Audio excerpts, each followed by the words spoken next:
This episode is brought to you by Credit Karma. When it comes to your money, Credit Karma keeps you ahead of the game.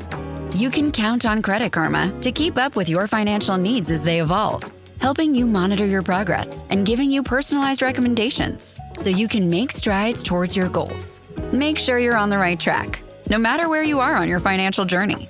Intuit Credit Karma. Karma you can count on. Download today.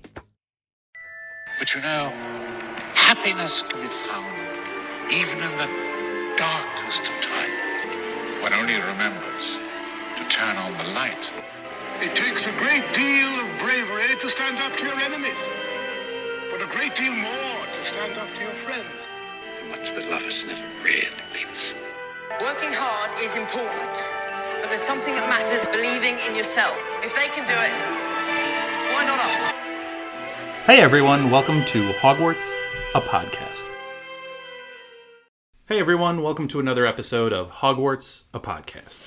Today we're covering Harry Potter and the Cursed Child, Act 4, Scenes 5 through 8. Elizabeth is with us. Hello everyone.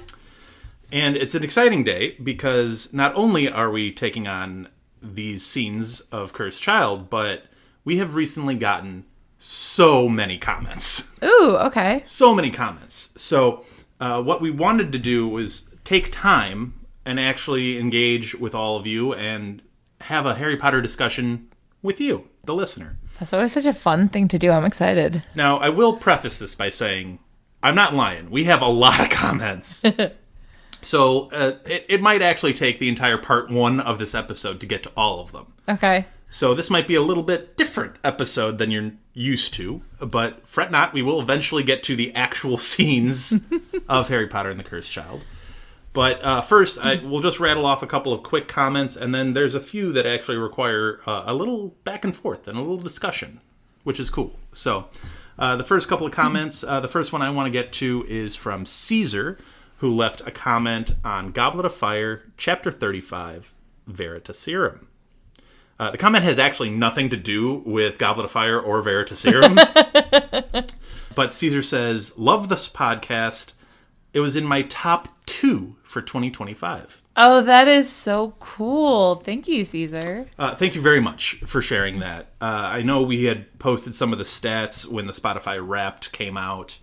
And, you know, we know that we are a top 10 podcast or a top 5 podcast or the number 1 podcast for, you know, however many individuals that Spotify tells us.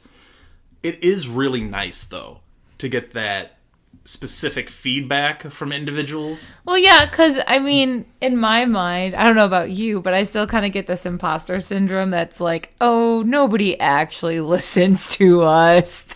It's just us listening to ourselves. Like, those people don't actually exist out there. So it's nice to see that you do listen. No, and not only do you listen, the fact that we are one of your top podcasts. Yeah, that's very cool. Means a lot to us. Yeah. And we do not take it for granted. Honestly, hearing that kind of comment keeps us going. And it keeps us energized in doing this podcast because it is a lot of work. And it does take a lot of time to put these together. So the fact that you enjoy it and you listen and you binge it or you re-listen means a lot to us, and it makes that work worthwhile. Yeah, it's very gratifying. So thank you for sharing that with us. Thank you very much. Now, we have another comment from Dr. Dougal. Okay. Dr. Dougal left a comment on Cursed Child, Act 3, Scenes 14 to 17. And Dr. Dougal says, I am Australian. Oi, oi, oi! I really hope my ois were on point. I really hope I did a good job with that. I know the chant is important. But it is cool that whether you're currently listening from Australia or you're just Australian somewhere else abroad or here in the United States, thank you for listening. Yeah, that must have been right after our Spotify results came out, because I know we were talking about being heard all over the world and how cool it is to see so many countries. Didn't we just get a new one? We did. We got another Middle Eastern country. We were actually just heard in Iraq for the first time. Oh, very cool. Which is very, very cool. We are up to 153 countries. Wow. Around the world. and it is spectacular to see that. And as I am a huge traveler, I am particularly nerdy about it, and I do love seeing those listens pour in. I feel like your ultimate goal should be to visit every country that has listened to our podcast. Unlikely. I would love to, but unlikely. My last international trip, I visited Belgium, among other countries. But Belgium sticks out because it has such a strong Harry Potter fandom. Yeah. And there were multiple wizarding shops, not necessarily Wizarding World, but like just magic themed shops. And yeah, they were heavily leaning into the Harry Potter themes of it all and selling a bunch of Harry Potter merch, some of which I haven't seen in America. So it was very, very cool. That is cool to see. And it was fun to interact with those people that were working those shops and kind of share our fandom of Harry Potter from, different parts of the world. So I do love it. So please, if you're listening from anywhere, even in the United States, we love to interact with you guys. Yeah, it's cool that the fandom spans not only different age groups but different parts of the world. It definitely connects people, and I think that's very cool. Our next comment is from Jonathan, who left a comment on Twitter or X or whatever you want to call it nowadays. Twitter. Fair enough. So Jonathan says, I just found the Hogwarts podcast and I am obsessed. Thank you and your guest for bringing us back to the wizarding world, and I thoroughly enjoy the topics and thought process of each of you. Thank you. I wonder how you stumbled upon us. That's very cool that you found us. Yeah, and I appreciate the nice words about the topics that we bring up during our episodes and kind of our thought processes on those topics and on the books, because we're reading the same material. Everybody's reading the same material. They're listening to the same material if you're listening to an audiobook.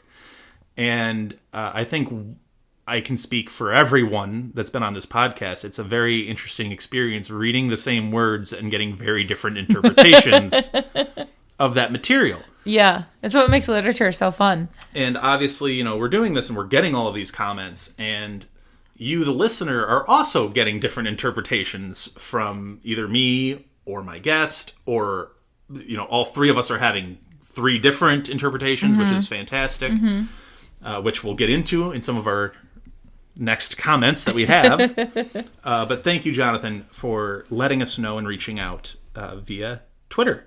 And just right there, we've gotten a comment from a Goblet of Fire episode, a Cursed Child episode, and on one of our socials. So, I mean, the fact that you guys are just reaching out across the board, early episodes, late episodes, on our socials, it's awesome. Yeah, thank you, everyone. So we have our next comment coming from Robbie, who left a comment on Deathly Hallows Chapter 9, A Place to Hide. And Robbie says, been binging for a couple of weeks now.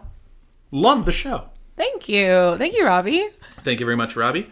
Robbie continues on Chapter 31 of Deathly Hallows. Okay, so really binging.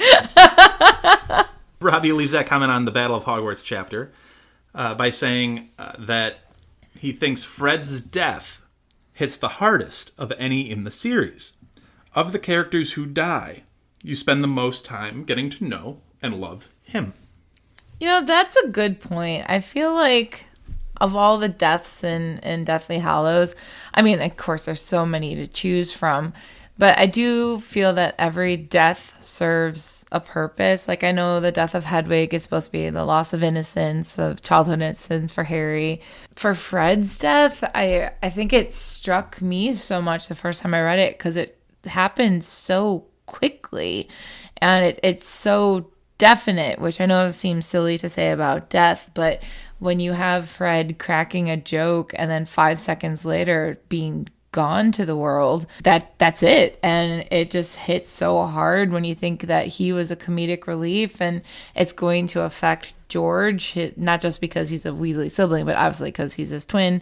That comedy gets broken. It makes the whole tone of the battle scene go darker than it already was.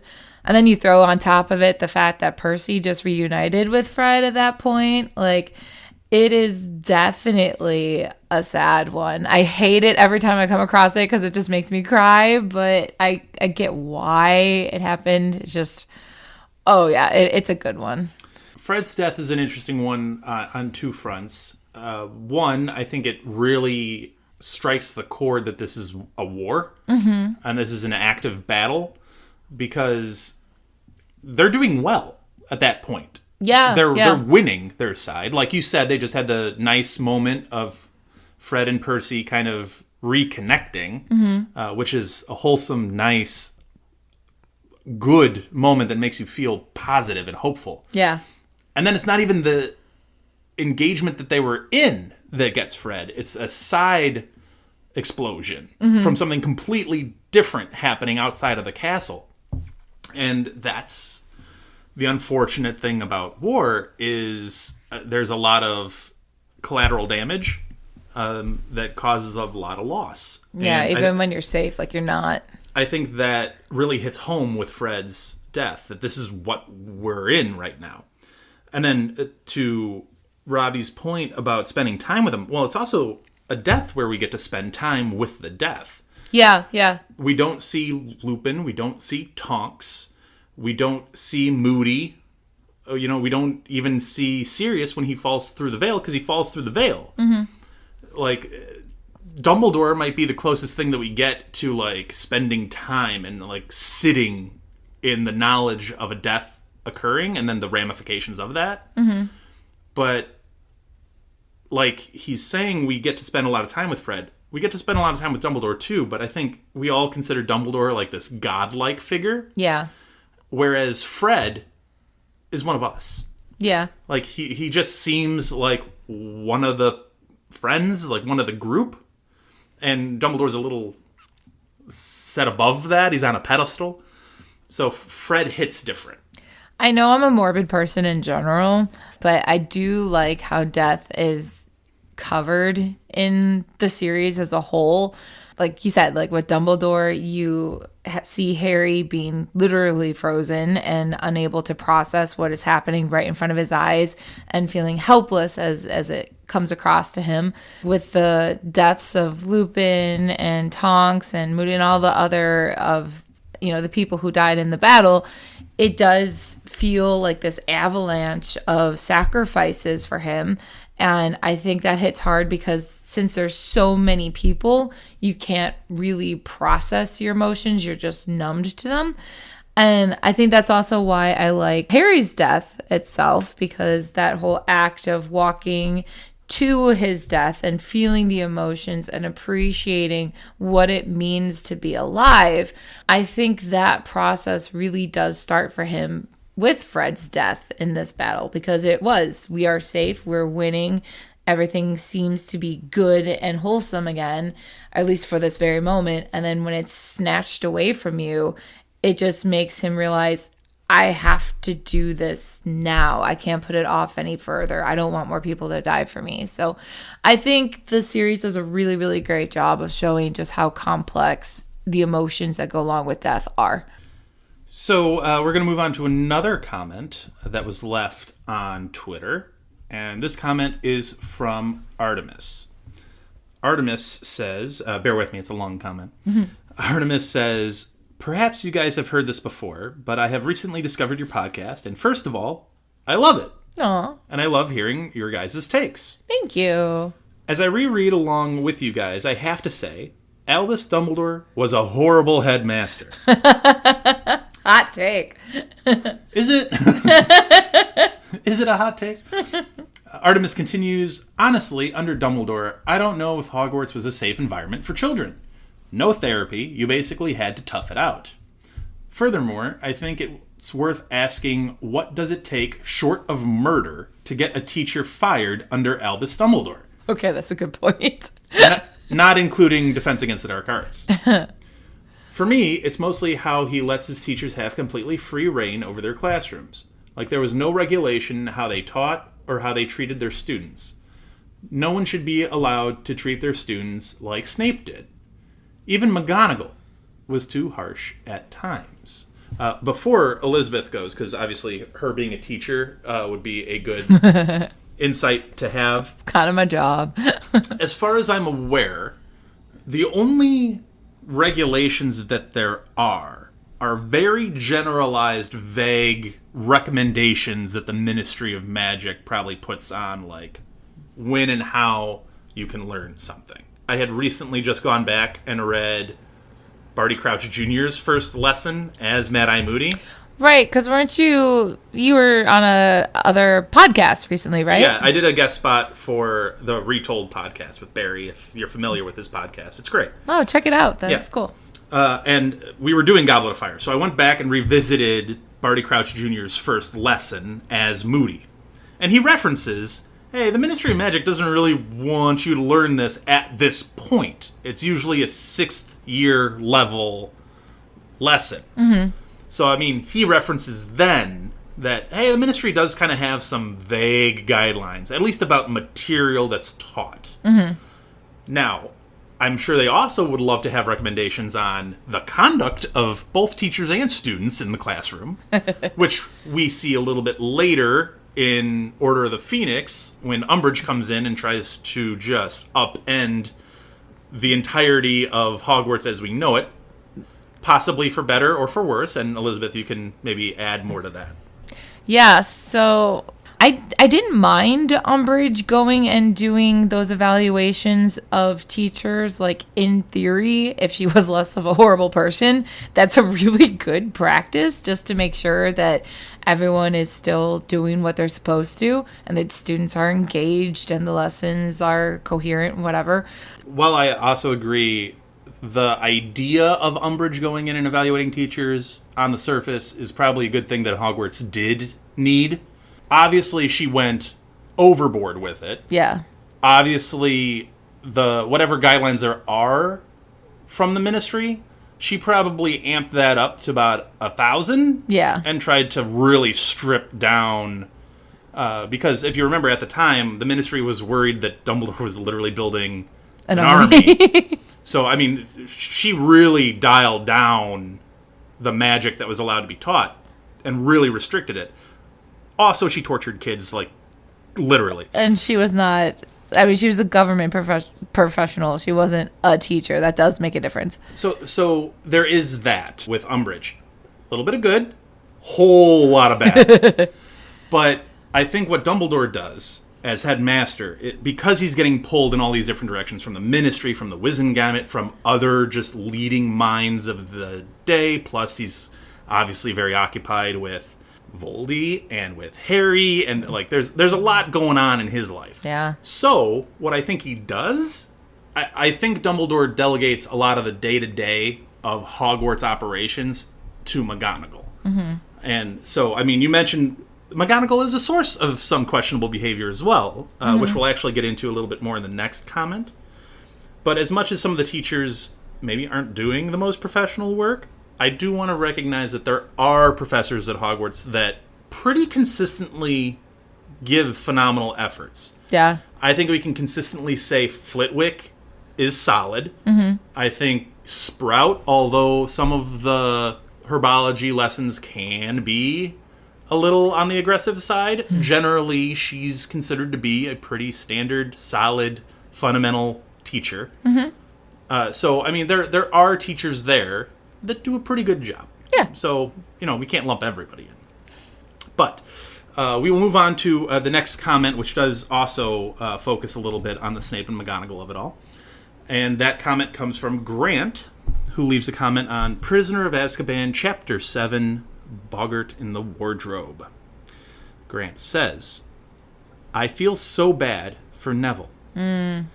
As a worker, I once had a very abusive supervisor who at one point presented my mistake for everyone to see and show what shouldn't be done, and it was humiliating. How Neville got through 7 years of constant verbal and emotional abuse from Snape, and dare I say, McGonagall, is so amazing. The emotional strength that had to take. They had 2 years of suffering similar abuse from a supervisor. Neville is a hero. Can you all imagine how much more emotional weight if the series was told from Neville's point of view?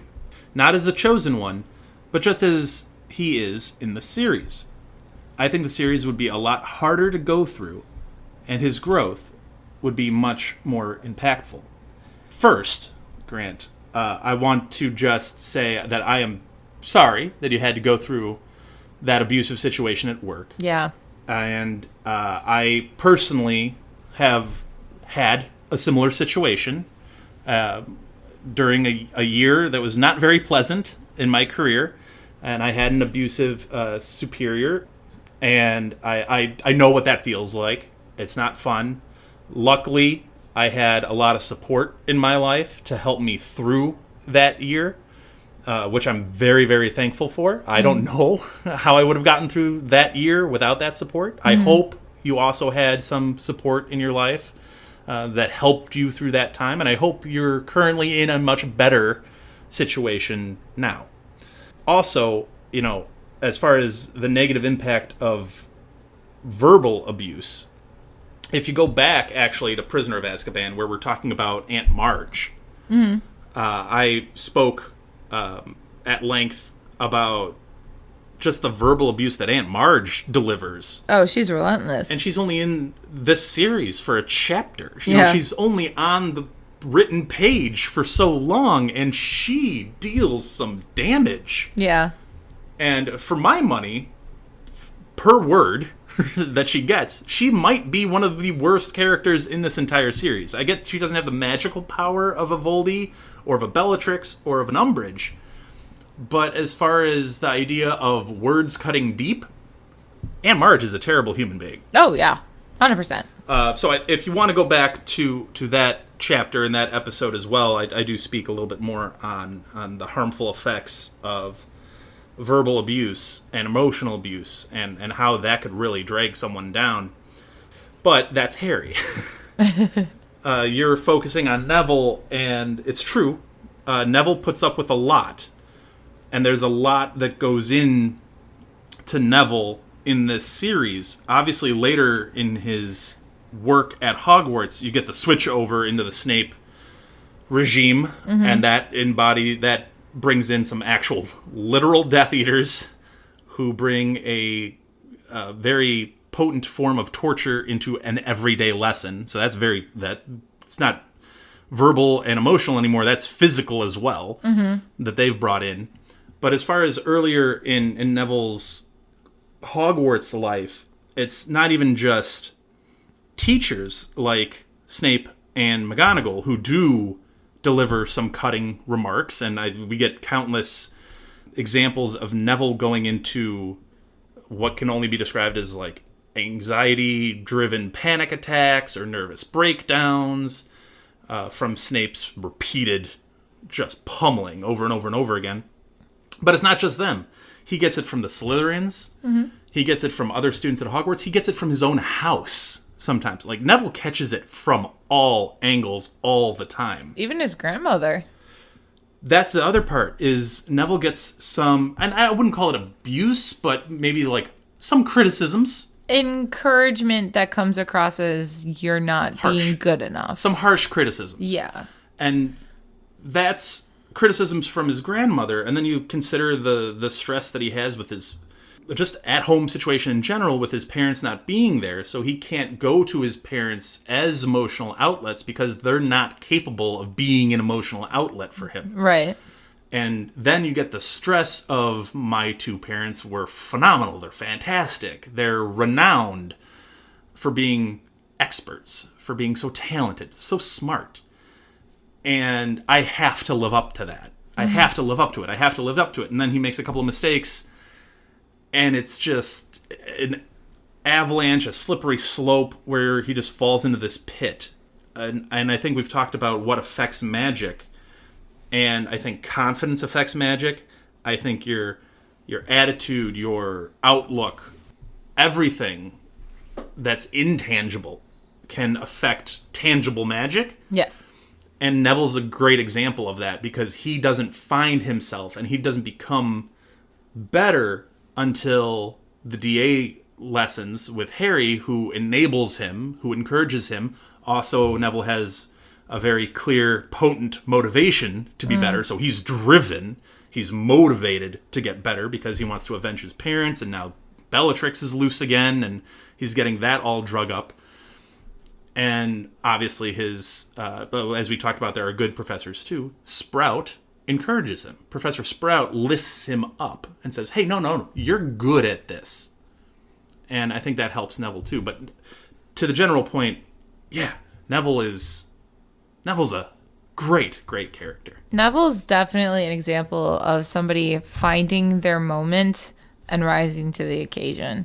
Like, I do think when we first meet him and he's just the awkward child who keeps losing his toad, can't remember the password to save his life, keeps making mistakes, keeps melting cauldron after cauldron after cauldron in potions, it's easy to look at him and underestimate him. And you're right, once he sees that his parents' torturers are set loose, it does create a change that is obvious enough that even Harry is able to notice it. It gives him a drive. And I do think that the Golden Trio not being at Hogwarts gives him the opportunity to step up in ways that he probably never thought himself capable.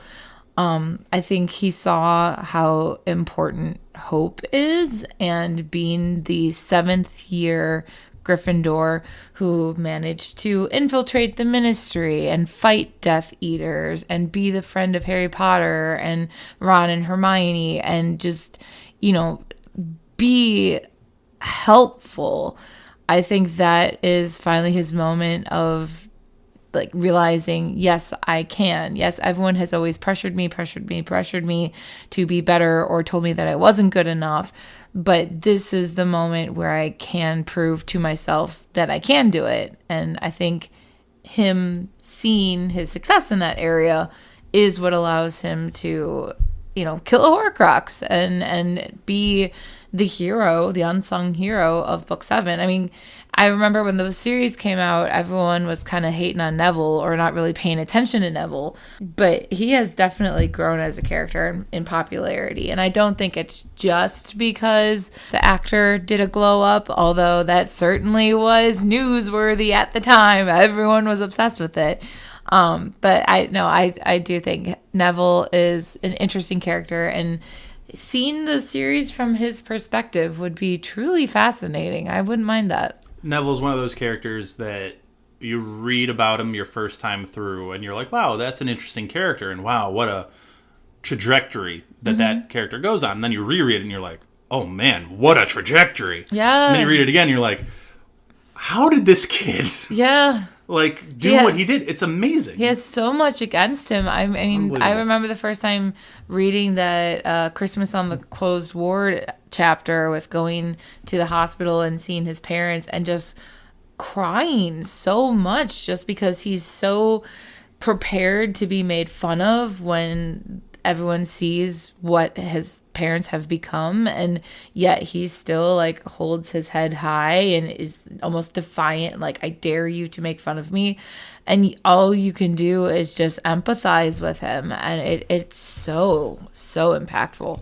I think both Neville and Harry, and there are a couple other characters in the series, Myrtle being another one actually, that the older you get, the more life that one experiences, you connect with those characters even more. And I get that Harry is the titular character. He's the character, and yet you're discovering more and more connections and more emotions with them because these two kids, Neville and Harry, at such a young age, experienced so much life. Yes. It's part of why people connect to this series. You live through their eyes and through their shoes, and their pain becomes your pain. And as you grow up and you start to come across your own pain, your own life experiences, your own trauma, the books kind of help you process it. And I remember turning to Harry Potter a lot in my teenage years whenever I felt alone or sad or whatever. And it helped. So I think that the series does a great job of helping the outcasts find themselves, the way you see Luna, accepting your own weirdness, or seeing someone as introverted and shy as Neville become his own and become a confident person. Become a hero. Everyone it's very helpful, I think, for the human experience to see what the characters go through. So I really like it a lot. No, you definitely said it, Grant. Neville is certainly a hero. Yeah. Thank you to Artemis and Grant for those comments that dive a little deeper into life at Hogwarts and all that those characters kind of go through. We really appreciate it. Thank you, Grant, for sharing your story. Yeah. Appreciate it. And again, for anyone out there, hey, share your story. Let us know if you want to talk about it in relation to Harry Potter. We are here to, all for here it. to do it. Thank you for those comments. Now, we will get to the next batch of... Yeah, that's right. We're not done yet. We are not done yet. More comments coming in from frequent contributor, Nola Girl. Ooh, okay. And Nola Girl kicks us off with a comment from Prisoner of Azkaban, Chapter 18, Moony, Wormtail, Padfoot, and Prongs. Good chapter. Great chapter. Nola Girl says, "Why did I put Peter as my favorite? Strange times it was when I first listened to this podcast." I think she's referring to our poll. She is referring to the poll from that episode, and the poll is, obviously, who was your favorite Marauder? And I do have the results currently for this poll. I will remind everyone that our polls are still active. They're still up. Even our polls way back at the beginning of the podcast from episode 1. Yeah, go back and vote. They're live, so you can vote on them, and they will be up for quite a bit longer, too. So please, if you've missed a poll, go back and participate in them. We will do some future episodes specifically discussing the polls, so please participate. You can find them by just going to the Spotify episode, scrolling down. Even if you don't listen to us on Spotify, I'm sure you can find us there and scroll down and participate in the poll. Yeah. The poll, who was your favorite Marauder? James has 9% of the vote. Okay, that's fair. We don't see much of him. Yeah, not a ton of fans of James here. Yeah. So that's interesting. Maybe that would change if we did have a Marauder series. Maybe. I think it would, probably. Mm-hmm. James, I think, would come off as a very charismatic character that a lot of people would enjoy. Yeah. Or he can come off as a complete jerk and actually end up being hated by some. It would depend on the casting. He can get some Draco Malfoy like 50-50. You either like him or you hate him. It would depend on the casting, I think. Yeah, Makes a it difference. depends on what kind of story they really want to tell and how, honest they want to be with it. Yeah. Sirius, 38% of the vote. Okay. So quite a big jump up there from James to Sirius. Obviously, we spent a lot more time with Sirius. Everyone loves The Godfather. Sure. The movie? Yes. No, Sirius gets a lot more run time, so that makes sense. Lupin is currently in the lead in this poll. 49% Wow. have Lupin as their favorite character, their favorite Marauder. I know I voted for Lupin, but I think I did it just because the teacher aspect. It surprises me that everyone has him so high. I would have thought Sirius would have run away with it. Well, it's again, Lupin gets the most runtime of any of these characters, and he has a lot more character building and story arc attributed to him, obviously. Yes, he does start out as a teacher and does help with Patronuses, but then he has his, his Order of the Phoenix, and he gets the marriage with Tonks, and then has his own kid. I mean, there's a lot to Lupin. So he also encourages you to eat chocolate. That he does. That he does. Peter is in last place in this poll, and he gets 4%. So, the thing with Peter, and I would love to ask you, Nola Girl, you asked, why did I put Peter as my favorite? I would ask you, why did you put Peter as your favorite? Why do you think at that time you did vote for him? Yeah. What would have been those reasons, even if you would vote differently now? I would love to know that. I think there are some interesting things about Peter Pettigrew, which we've talked at length about in previous episodes, a lot through Prisoner of Azkaban, and some in Deathly Hallows, too, because obviously he comes back around. But I think the idea of Peter Pettigrew that might intrigue some people is the idea of, he, like him or not, he can be considered a survivor. He did what he thought he had to do to get to tomorrow. And yeah, he did some not so great things. And yes, he threw his best friends under a particularly large and very dangerous bus. I mean, it's like the series says, he's a coward, but at the same time, he does have a little mini redemption arc at the very, very end of his life, but it's still there. It's debatable if that's a redemption or not for him. I mean, That's a he debate to be had. hesitated, right? That's the key. We do have a second Peter poll, if you will. What's your opinion of Peter now that we know a little bit more about him? And 81% have said that they still think he's a coward and a traitor. 19% think that the fear of Voldy is a powerful, powerful thing. Yeah. Which it is. It is. It's hard. All I'm saying is it's hard. So Peter Pettigrew is a little bit more intriguing of a character than I think most people give him credit for. Nola Girl goes on to Act 3, Scene 14 through 17 of Cursed Child, and she takes a shot at me. All right, Nola Girl. Okay, all right. Yay! Okay, let's hear it. She says, this is for the next episode, but Dumbledore could speak parcel tongue, Dan. That's all I have to say. Are you taking this as a shot because she used caps? All caps. All caps. All caps. So here's the thing. We actually did a fair amount of research into this, actually. We did, yeah. We really dove into this, okay? So here's where I want to go, and it's all the way back to the year 2007. Oh, gosh. Okay. We were young. We were young. Yeah. That's true. We were young. I mean, long time ago. I would like to think we're still young. We were younger. We How were about younger, that? yes. But anyway, J.K. Rowling was doing a pretty extensive interview, and she took a ton of questions from a lot of people. So specifically, this subject refers to a question that was asked by, I assume it's Delilah, is the pronunciation of that name. She asked, how does Dumbledore understand Parseltongue? And J.K. Rowling answers, Dumbledore understood Murmish, gobbledygook, and Parseltongue. The man was brilliant. And that's all she says. Literally the one line is all she says about it, and then the next person goes on to a Lockhart question. Purposely vague. It is purposely vague, but I do want to just reiterate the verbiage there is he can understand it, not necessarily speak it. I think Parseltongue, as we know it, as the power to communicate and command serpents or snakes, that gift is solely through the Slytherin line. Yeah. The only way Harry was able to do it was because he had a part of Voldemort's soul inside him, and Voldy is a direct descendant of Salazar Slytherin. So I think that is firm and that is true.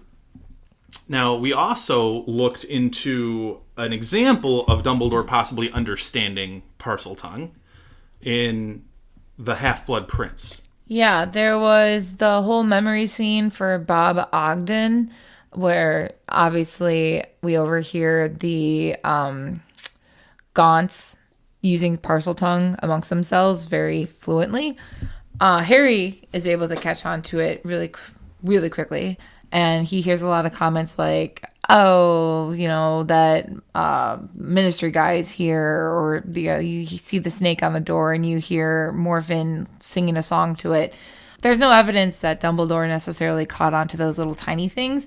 The biggest conversation, though, is when Tom Riddle Sr. rides by and Morphin is taunting Merope about, you know, how she was attracted to him, but clearly he is not interested in her.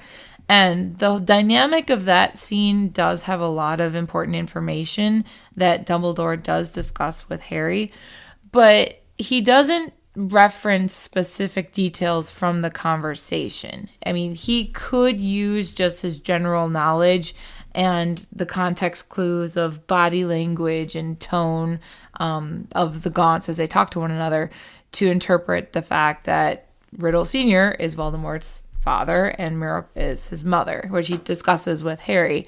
So it's possible that, yeah, he understood Parseltongue, if that's what J.K. Rowling is saying. My headcanon would probably just be more like he can read body language and tone and facial expressions really well, because so much of communication isn't actually the word spoken. It's all that other stuff. So I think he could still get that without knowing the snake language. Yeah, the only time we actually see a character other than Voldy or Harry speak Parseltongue is actually Ron, of all people, who is able to open the Chamber of Secrets by mimicking snake-like sounds. Yeah, and that's just pure luck. Pure luck.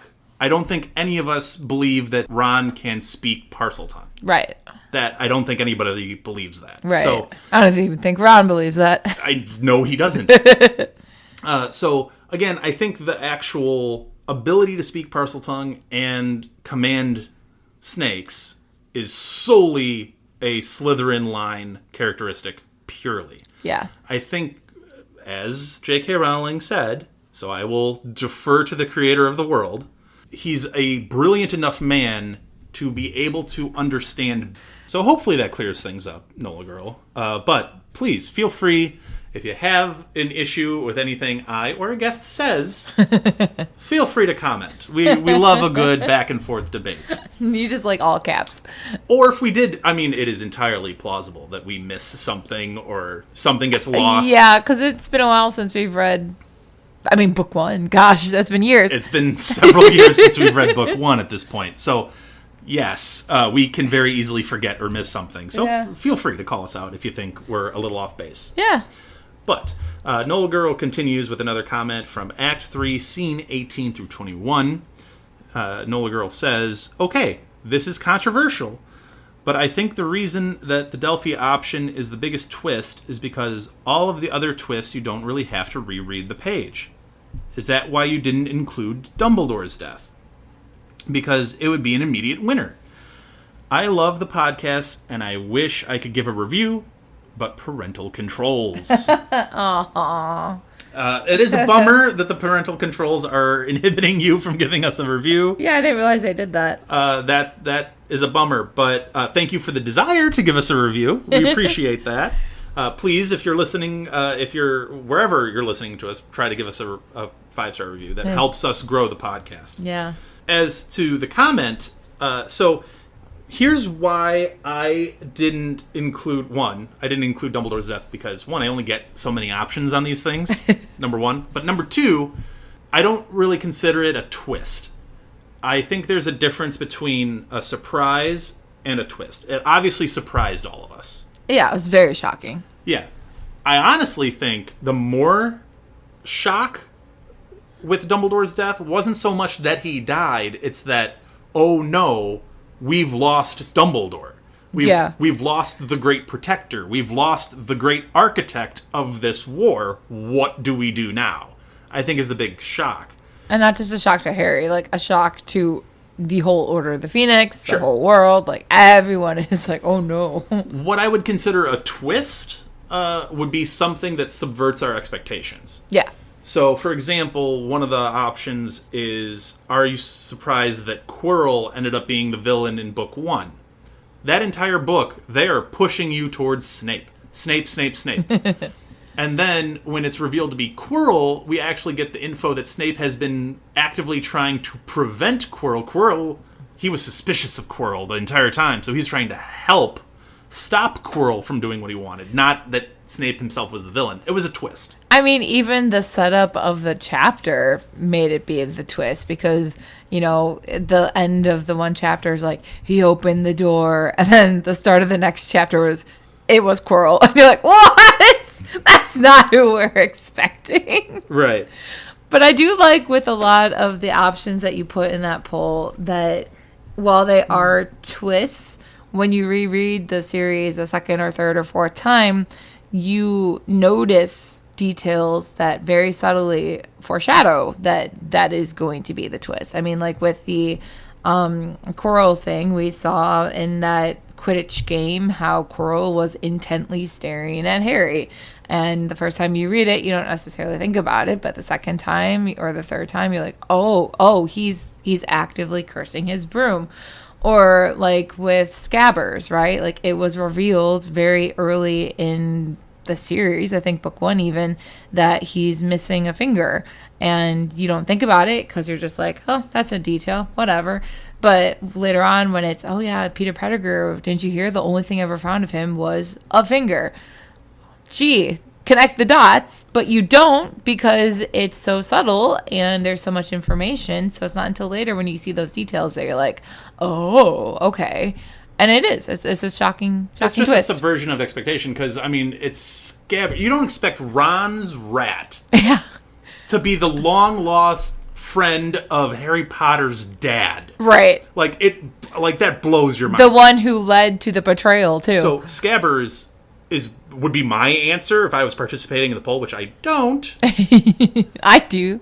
But that would be my answer. Yeah. It would be Scabbers, quite honestly. I get why you would choose Delphi because it's the same thing. It's like the idea of Voldy having a daughter just confuses you more than anything else because it's like, I'm sorry, that individual had a child? When? How? With whom? Like, how did this happen? I remember when the screenplay came out and that was like the first detail I heard about it. And I was like, oh, I don't like that. No, that doesn't work for me. But as to why Dumbledore is not an option, one, I didn't have space for it, and two, I think it's a surprise. I just wouldn't necessarily consider it a subversion of my expectation. I mean, there's also hints about it coming. Like we hear when Ron gets poisoned by the mead that it was an intended gift for Dumbledore. It could have been. That was the theory that Hermione came up with. If anything, I would think the twist there would be Snape killing Dumbledore. Yeah. That would be a closer twist. Yeah, to it. yeah, because this whole time we've been led to think Snape is on our Well, side. Dumbledore spends the entire book, the entire series, defending Snape. Like, I will not hear a word against that man. Right.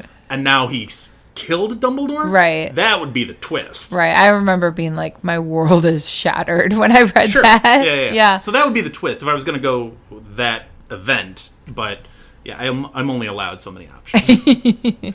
Hence, comment. Give us another big twist. You gave us one. So that's how I would do the Dumbledore death, is I would actually have Snape killing him be the twist, which is valid. If you want to have that one, yeah, that's a valid one for sure. Mm-hmm. So thank you, Nola Girl, for that suggestion. Lastly,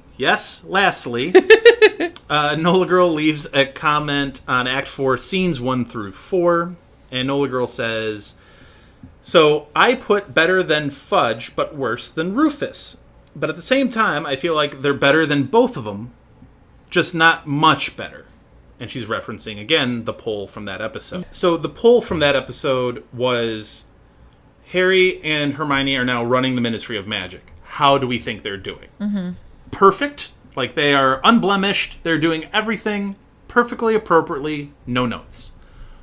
Are they worse than both Fudge and Rufus, which I don't think anybody considers them. No, how can you be worse than Fudge? That's hard. It's hard to do. The interesting option for me is the better than Fudge, worse than Rufus, because I think there's plausible discussion to be had there. And then the other option I put was, they're not perfect. They're trying their best. They're doing the best they can. They're just not perfect. Spoiler alert, I voted for that one, and then you called me out for being like lame. But I do think that they're trying their best. I do think it's interesting that for Fudge, for Rufus, for Hermione and Harry, like, they're thrown into such different types of conflicts and things for their public to like have to rise against. Governing situations, essentially, is what I'm trying to say. But yet, they're all connected by Voldemort. Well, each minister, Fudge, Rufus, Hermione, all have vastly different administrations to run. Right. They all have different challenges to tackle. Yes. And I think, essentially, that option that you chose, hey, look, they're not perfect, but they're doing their best, you're saying that they're better than Rufus. Essentially, that option is saying they're better than Rufus, but they are not perfect. Mm-hmm. And I think that option and the better than Fudge, worse than Rufus option is the discussion to be had.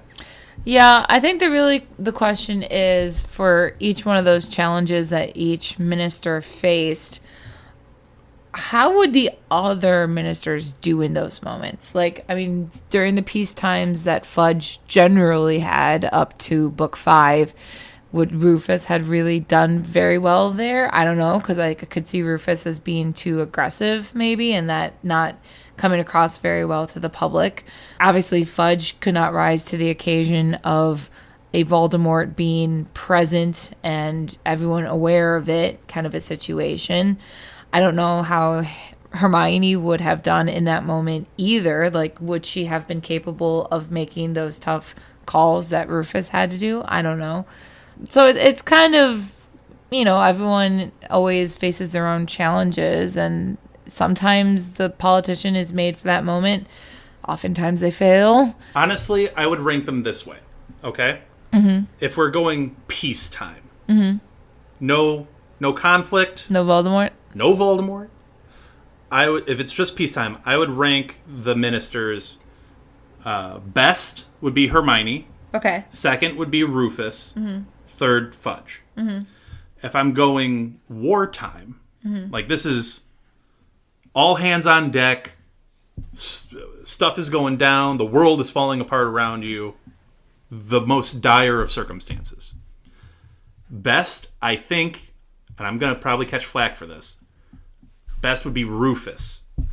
I'm not saying it's a far drop to Hermione. Right. I'm not saying it's a far drop. I'm just saying I don't know that she would be the best option in that scenario. Right. So I would put her just a touch, just a slight bit underneath Rufus. Now here's where I would change it. Big drop down to Fudge in third. In peacetime, I wouldn't drop Fudge nearly as far. Mm-hmm. But in wartime, he gets a big plummet. Yeah. No, I could get behind that. I think Rufus has the experience of battle and how to make those tough calls that might potentially lead to some violence or some damage. I don't blame him for the failures of his administration. I blame Fudge first. I mean, it was a mess he had to clean up. Right. Yeah. I mean, it was already gone. Yeah. Everything was already falling apart by the time he walked into the office. Fret not, we're not actually going to relitigate the whole, is Rufus good a minister or is he not, at this time. We won't go through all of that again. It is an interesting poll, and it is an interesting debate to have. We are done with the comments. Thank you, everyone, for sharing your thoughts with us. We got through a lengthy part 1 of just really communicating with all of you. And I can't tell you how great that feels as a podcast host to be able to engage with our listeners so directly. Yeah. And share thoughts back and forth and share a little debate back and forth. It means a lot to me, honestly. So thank you. Thank you to everybody. And if you want to leave a comment, you can do so by leaving a comment on any of our socials, which include Blue Sky, Twitter, Instagram. You can leave one on YouTube. You can find all of our socials at Hogwarts a Pod. You can leave a comment on any of the episodes on Spotify. You can participate in those polls, like we mentioned, by scrolling down on the episode on Spotify. We also put some of our polls on socials, so keep an eye out for those. And we can't reiterate enough how much we love this interaction and how much it motivates us to keep going and keep talking Harry Potter. Yeah, I would love to have another round of this, of whole avalanche of comments and listen from you guys. Hey, maybe one day an entire episode. That'd be cool. Is just interaction with our fans, our listeners. I would be so down for that. So thank you to all of you. And we will be right back after this break with actual Cursed Child scenes. So stick around, and we'll talk some Cursed Child in a bit. Before we get to our break sound, I'd like to acknowledge our friend Andy, who helps us produce our intros and our break sounds. If you want to hear more of Andy's work and like Formula One racing, check out the Outlap F1 podcast. It's your one-stop shop for Formula One news, insights, race previews, and reviews. You can find them wherever you listen to podcasts, and they even have a YouTube page. So check out Andy and Cody and join them on the Outlap. I had that dream again. My small business needs to hire, but I don't use LinkedIn, and I hire wrong. So then I'm doing IT, and when I go to plug the servers in, they become sentient, and they won't let us access our network unless we forward their chain emails and memes to more and more and more people, and then I wake up. Don't let hiring nightmares ruin your dreams. LinkedIn Jobs' new AI assistant finds and invites best-fit candidates to apply, so you can discover talent you may have missed. Post your job for free at linkedin.com/quality. Start hiring today with LinkedIn. Okay, so we are back with part 2 of this episode, which actually features Harry Potter and the Cursed Child. We begin with Act 4, Scene 5. We're in Godric's Hollow, outside of James and Lily Potter's house in the year 1981. Albus and Scorpius are debating what to do. Albus suggests telling Lily and James the situation, and Scorpius says, you know what? I don't think that's a good idea. Lily must believe Harry is about to die in order to produce the magic that saves Harry. That's kind of an important point here. The fact that you're telling your grandmother this might be a spoiler to the fact that Harry survives. Just you existing is the spoiler. Albus is like, okay, well, how about Dumbledore? We could tell Dumbledore. I mean, it's Dumbledore, right? I do like the thought of going to Dumbledore, because you would think, like, yeah, he's the most important wizard. He's aware of the whole situation. Voldemort is kind of his thing, so it's a good thought. Scorpius says that he doesn't think it's a good idea to tell Dumbledore because he doesn't really want to mess with Dumbledore's process. It kind of worked. What Dumbledore did worked. So let's not potentially screw that up. Yeah, he can't know that Harry does actually end up living, because then he might slack off a little bit, and that could change everything. Albus then suggests sending his dad a message through time. Scorpius asks, so wait, your plan is to what? Stand over this baby and shout, help, help, help. That might traumatize the baby. I think it would traumatize it. It would traumatize almost anyone, I believe, regardless of age. I also like the comment that one of them made to be like, well, how do we send a message to your dad? We don't have a time traveling owl. Like, no, those don't exist. So sorry. But how cool would it be? That would be super cool. So awesome. You could send messages to your future self via an owl. That'd be great. Hey, all I'm saying is phoenixes have some pretty crazy powers. Oh my gosh, that'd be awesome if they Who's could to do say that. there's not a magical owl that can travel through time? That said, though, I still do love this idea of screaming help to a baby. Especially because we do know Harry did have dreams about that around that age, because he did remember Hagrid rescuing him on the motorcycle. But I think if you were Harry and you suddenly had memories of these random children yelling help at you, it would just lead to confusion and not actual help. Can you imagine if instead of seeing his mother's death, Harry, when the Dementors come into the train, just sees a blonde child over him screaming, help, help. It'd be so confusing. So confusing. Then he sees Draco again being like, wait a second. Why were you screaming help in my face? It was like, the Dementors don't actually scare me. They just really confuse me. He tells us all to Lupin later. Lupin's like, what are you talking about? This child has some weird trauma. Wow, your thing with Draco goes back real deep. Oh, that's funny. That all said, Scorpius did have another thought too. He was like, okay, well, what if we just wait 40 years? Because obviously we're in the past. So if we wait, we can become old and then we can just deliver the message to ourselves, and that would work. But Albus also shot that down because he said, Delphi is also in the past here, and she has a plan that she is trying to execute as quickly as possible. And if we could get in the way of that plan, then she's going to come after us and kill us. Like, we might be back in time, but we do not have time to spare here. Yeah, I don't know that that's a valid option in any way. Also, why would you want to do that? Imagine waiting 40 years of life. Like, every single moment that you're in the past, you have the potential to be changing the past. They talked about, like, hiding in a cave just so that they could protect the timeline. It's like, okay, your existence would literally be hitting away for 40 years of your life. Yeah. Like, it's so sad. It's not a good option. No. At this point, Lily exits the house with Harry wrapped in a blanket. This continues my side tangent of, why are you leaving the house? Don't go outside when you have a death threat against you. It makes no sense. But anyway, Lily exits the house with Harry wrapped in a blanket. Albus thinks to write something on this blanket, since he knows his father spends every Hallows Eve with the blanket. Scorpius points out that, yeah, he spends every Hallows Eve with it, so how can we ensure that he gets this message at the right time and not too soon or whatever? Right, because too soon he might read the message and just be like, I don't know what that means, and then just forget about it. Right.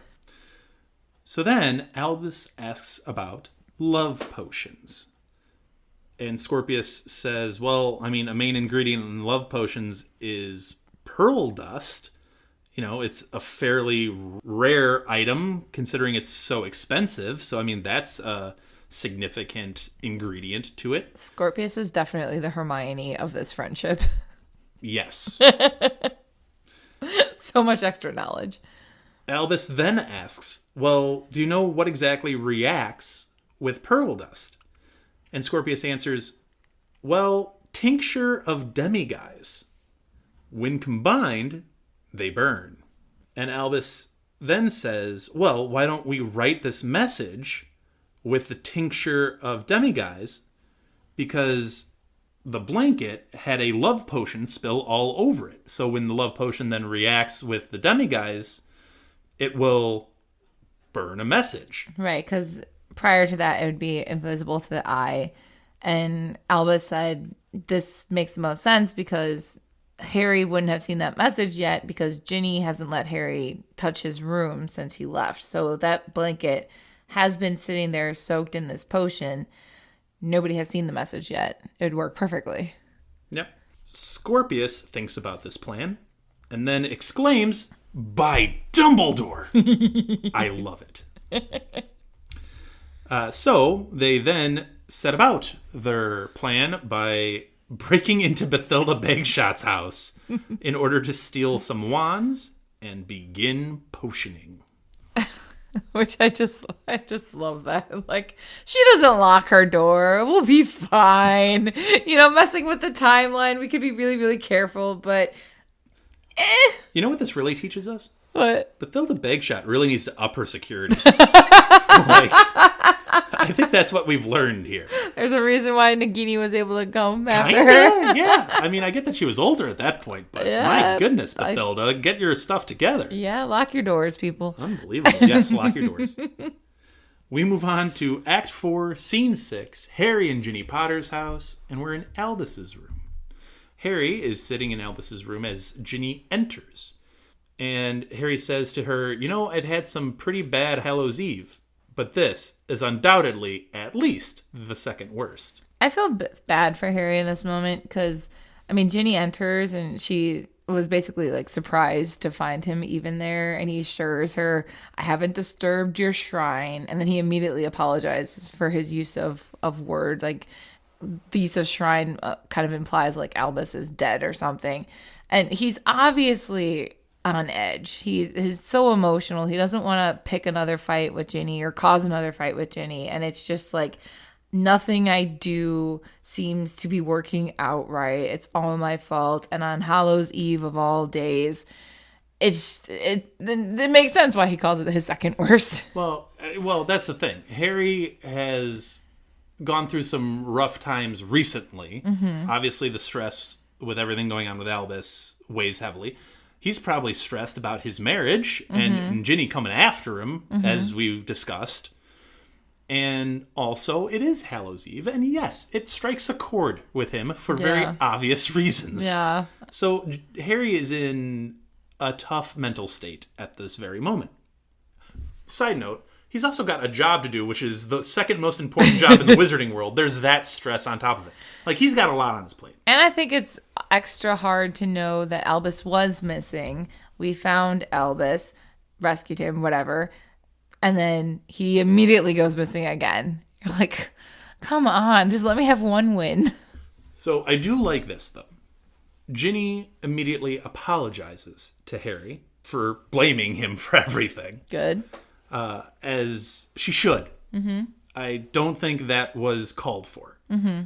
As much as Harry might shoulder some blame, and he does shoulder some blame, yes, I don't completely absolve Ginny here of some issues. Right. So I think it is important for her to be like, hey, I'm sorry for blaming you. I'm sorry for putting all of this on you. It's not all on you. Yeah. And Harry apologizes for a little different thing. He breaks down. And he starts to apologize for just living in general. While his parents, Fred, and the Fallen 50 all died. For him, basically. How many people must die for the boy who lived? It's so sad how much Harry has internalized this blame here. Because I'm sure any of the people he listed out do not actually think of themselves as sacrifices to keep Harry alive. I mean, maybe you could argue that for Sirius or Dumbledore, sure. But every one of those people knew what they were fighting for. Every one of them knew the cause, knew the danger that would happen if Voldemort came back into power. So it makes sense why Harry always blames himself, but again, therapy. He needs it. It's not all his fault. There is the mention of the Fallen 50 here that I just want to comment on really quickly. Yeah, we don't actually hear that term in the series. No. So obviously the Fallen 50 refers to those that died during the Battle of Hogwarts. Mm-hmm. Obvious inclusions include Snape and Fred, Colin Creevey, Lupin and Tonks, right? There are some that are implied, like Lavender Brown is... Implied that she was at the very least in very rough shape. Yeah. If not, dead. Yeah. No Death Eaters are technically counted in the Fallen 50. But as far as I'm aware, there is no specific list of the Fallen 50. Okay. Interesting. Well, to have 50 deaths on your head, plus your godfather, plus the man you saw essentially as like your father, guiding figure, mentor in Dumbledore, and your parents, it makes sense, again, why Harry is internalizing this so much. It's just, it breaks my heart that that's happening to him. So as he's breaking down in telling Ginny all of this and all that weighs upon him, all that has weighed upon him, I mean, this has been on his mind His whole life. His whole life. Yeah. He moves towards the blanket and notices that there are holes in it now. And he notices writing in those holes. And now, it's an interesting kind of note that they put in here. Because they put in like a stage note that on another part of the same stage, you see Albus and Scorpius debating what actually to write on this blanket. I like that a lot because it is cool to see the two different points of time happening simultaneously, seeing the message being written and seeing Ginny and Harry find the message, read the message, and try to be like, wait, what's this handwriting say? They struggle to decipher the writing. Granted, it's not exactly a pen and paper that Scorpius is working with here. Right. Like, this is an inexact science. So Harry and Ginny struggle to decipher it. But eventually, it comes out to Dad, help, Godric's Hollow, 31101981. Which, for our friends not in the United States, that's obviously a date. Right. We don't put the date first. We put the month first. Correct. So for us, it would be 10/31/1981. Right. But for them, makes sense. So they come to the realization that, they're sending us a message through time. And then Harry has this, like, I think of Jurassic Park. Why? With this. Because he's like, clever boy left me a message. And I just think of the Velociraptors? I think of Velociraptors. Clever girl. Exactly. I can't help but think of Jurassic Park. But anyway. See, I just like the detail that Albus was so firm on starting the message with Dad. I think that's very subtle, but very sweet. Yeah, it lets you know who this message is even from. Mm-hmm. But yeah, Harry determines, hey, he left me a message. Clever boy. And now I'm hearing it. And he kisses Ginny twice. Harry says to get the word out. I'll send word to Hermione. You send word to Draco. We're meeting at Godric's Hollow with the Time Turner. Ginny, we have a chance. Yeah. I do like the moments when Harry finally sees a plan or a path forward, because it's like all the cogs start turning and you can see his brain working, and it's like, all right, we got this, we can do this, and the heroics of his Gryffindor side just come flying out. He just needs a direction to be pointed in, and then he just goes, and then he's like, oh, this is where I excel. I like those moments a lot. It's great to see Harry in his element, per se. So now we shift to Act 4, Scene 7. We're in Godric's Hollow. Ron, Hermione, Harry, Ginny, and Draco walk through Godric's Hollow. Hermione reminisces to Harry about the last time they were here, which seems to allude the last time they were here is when they met with what they assumed was Bathilda Bagshot, and instead was Nagini. Yeah, she said it's grown in size. It seems to be a popular weekend location for the Muggles. There's even a farmer's market. Yes. Ron, not reminiscing about Godric's Hollow. Ron is a little salty in this moment. The fact that Draco's around just makes him like, not a fan of this. Yeah, Ron takes a shot at Draco. He says, you might be good with Harry, and you might have produced a somewhat nice child, but you have said some really very unfair things about my wife. As a little like jab at Draco, I'm going to rate Ron for this one as pretty low. He's like, there's an extra ponytail hanging around. Like, okay, be more clever, Ron. Well, I think it's a shot to take at Draco. I mean, like, look, hey, you might be good with Harry and everything, and you might have produced a good child in Scorpius, but that doesn't mean we're cool. Right. Like, you and me still have issues. Right. And, he says you said some very unfair things about my wife. And I'm like, and your mother? And your father? And other family members of yours? Yeah. Like, over the course of your whole life, he has always been anti-Weasley. Yes. Yeah. Very much so. Hermione jumps in and says, I can fight my own battles. I don't need you to fight my battles for me. Yeah. And Ron threatens Draco, naturally. And Hermione says, yeah, Ron, you're actually going to hug Draco because, we're all on the same team here. I like how he gives up and he's like, fine, Draco, I like your hair. You have nice hair. I get why Hermione says she could fight her own battles. Mm-hmm. I mean, she's the minister of magic. I get it. Yeah. I think Hermione has to realize there's more than just that. It is more than just that with Ron and Draco. Mm-hmm. Like, she's got to realize there's a long history. Like we just said, It's not just Hermione. Well, I mean, think about it from Hermione's perspective. Draco's the one who called her a mudblood. I get all of that, but he starts this off with, you might be good with Harry. Mm-hmm. We ain't good yet. Like, we're not good yet. Right. You two have resolved your stuff, which is great. Right. That's great for you two. We haven't resolved our stuff, which I think is honestly fair from Ron. Yeah. I don't think it's way off base. I don't think it's the time necessarily to be having this conversation. Sure. And maybe that's in part also why Hermione's like, sure, I can fight my own battles, Ron. Thank you very much. But yeah, I get why he's still salty. Yeah. I'm just saying it's not completely out of nowhere from Ron here. Yeah. So it is what it is. But they do not have time to resolve their decades-old beef. So instead, they use the Time Turner. And now we transition to Act 4, Scene 8. We're in Godric's Hollow again, and we are in a shed in the year 1981.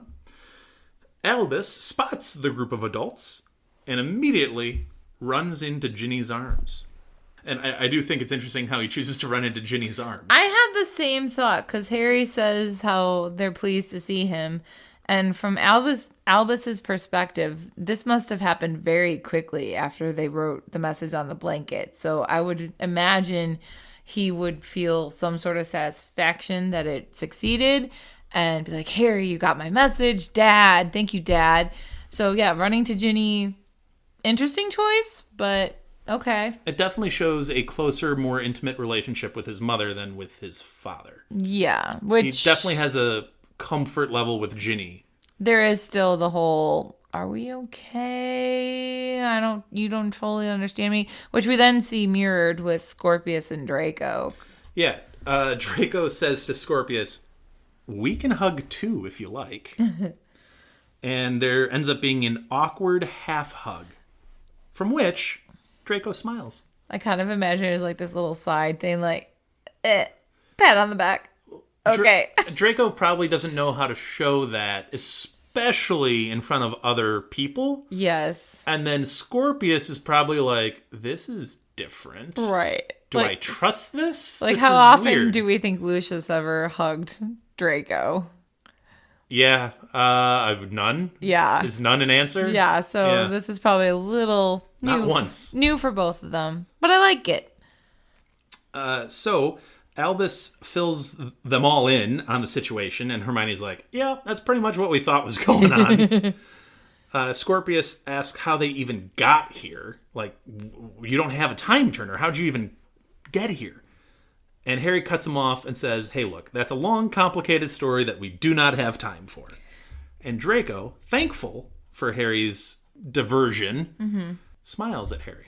You know, I do find that interesting because I get Harry is trying to shield Draco from the whole backlash that he would receive for having the time turner, because it would lead to the rumors about Scorpius being Voldemort's son and stuff we've already discussed.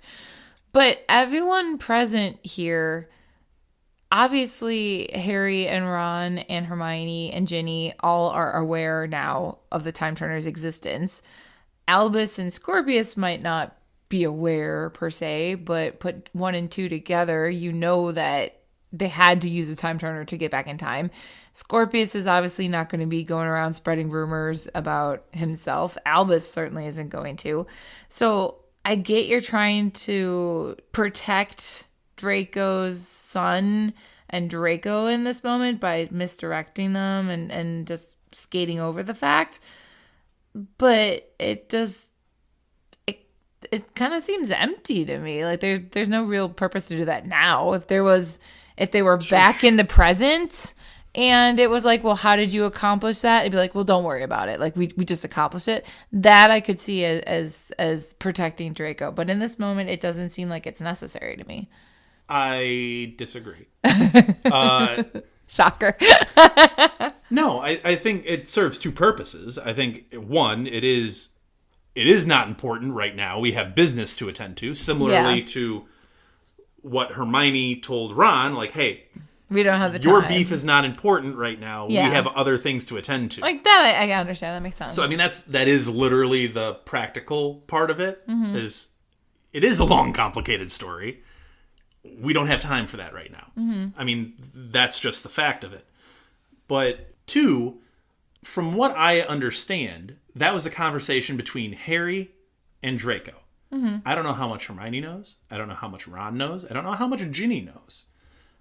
I don't think Harry intends to put all of Draco's business on literally the streets of Godric's Hollow. That's a private conversation that Draco needs to have with Scorpius. Yeah, but I think that the idea of Draco owning the time turner, like Harry doesn't want anyone else to really talk about that because the rumors are going to spread the way Draco feared or / saw happen. So trying to be like, oh, don't worry about it. Like we just got back here. It's like, well, everyone is aware that you just used a time turner. No one is really going to be thinking, oh, Draco kept it because he was going to do some sketchy stuff. It just seems the weird time to be making that comment. Well, there's differences because obviously Hermione now knows that it existed. That the time turner exists. Yeah. And probably where Harry got this from. Yeah. Does she know all of it, though? Because as Harry said, it's a complicated story. That's not his story to tell. So you're thinking, like, Harry hasn't told Hermione, Ginny, Ron where this came from? No, it's not his story to tell. Okay. The part that is his responsibility to tell is, we have a time turner, and we have a way to get the kids back. That's all you need to really inform Hermione of. Hey, Hermione, there is this actual real time turner. You were right to be, keeping the other time turner because there's a real one.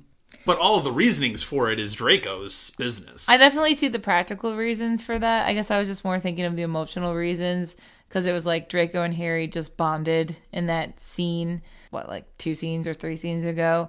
And Draco giving that grateful smile made me think that Harry did this purposefully to shield Draco and show, yeah, we're good. I think it's twofold. It's one, the practical nature of, no, we need to get moving. And 2, yeah, I'm not going to air out all your business in front of other people who you may or may not be comfortable with that information being shared to. Especially after you just had a confrontation with Ron. So no, I'm going to keep that part of it to myself when I don't have to. Okay. So, I think Harry is doing Draco a solid. It just also happens to be the most practical thing to do in the moment. Another practical thing to do in the moment is strategize. Finally have a Hermione now. Well, I think Harry and Draco, for that matter, because, Draco's not an idiot. Right. I think Hermione, Harry, and Draco are all very capable of being like, we need a plan. What's our best course of action? But I love Hermione because she's, even as they're talking, she's already theorized, okay, places we can go, things that we need to look for. This is what we got to do. Yeah, what's the best vantage point? Yes. To watch the entirety or as much of Godric's Hollow as we possibly can. Without being seen. Because while everyone else by now has learned, we can't be seen, that messes with time, Hermione knows that lesson better than anyone. Well, it's because they can't be seen because it'll blow their entire operation. Right. You literally can't be seen because you're going to spring a surprise on Delphi or Voldy or whoever ends up coming. Right. So she opts to settle by St. Jerome's Church in a familiar graveyard. Yeah. It's cool knowing what's going to happen to a degree because we know obviously the prophecy. We're going to see the prophecy and see how that plays out. But it's going to be a whole new level of trauma for Harry. It's a whole new level of trauma because now, while shouting help at a baby could have been traumatic, this did happen, and seeing it from an adult perspective and knowing that you have to let it happen and knowing the trauma it caused you by having it happen, it's a lot. So I'm excited to see it. So this literally sets the stage for the next scene to take place. So we will pause it here. And again, what a great part 1 that we had. Because getting to interact with all of you through comments and having these Harry Potter discussions is truly, truly awesome. We are so thankful that we get the interaction that we do from all of our listeners. And I can't wait to engage more with all of you.